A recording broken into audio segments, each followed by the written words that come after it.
Donald Trump, as you point out in your piece, has said many times he wants to be the CEO of the USA.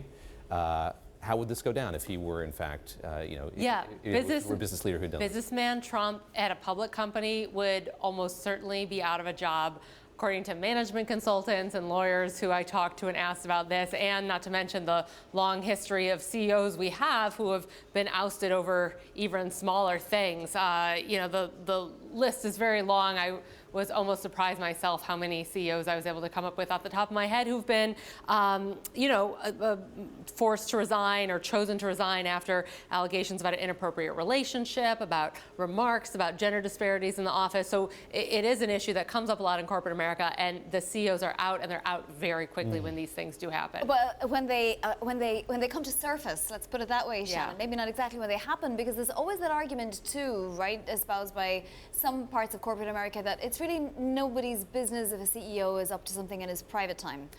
Well, and that is increasingly changing, because CEOs do have this fiduciary responsibility to be doing what's in the best interest of the company. And as you said, if it's not like corporate America is puritanical and everybody's running around completely PC all the time.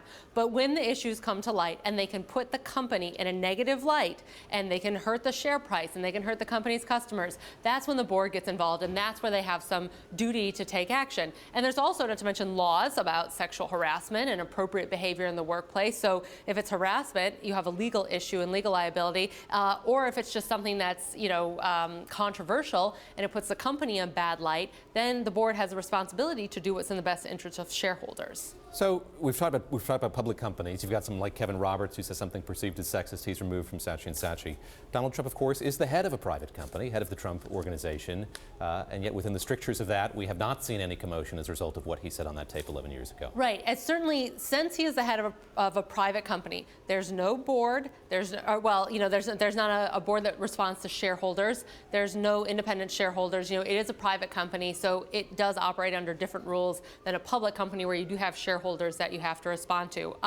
We'll see whether or not there are business implications for his company, and I did a story a few weeks ago that showed there are already some business implications for his controversial remarks and signs that hotel visits and visits to his property might be going down.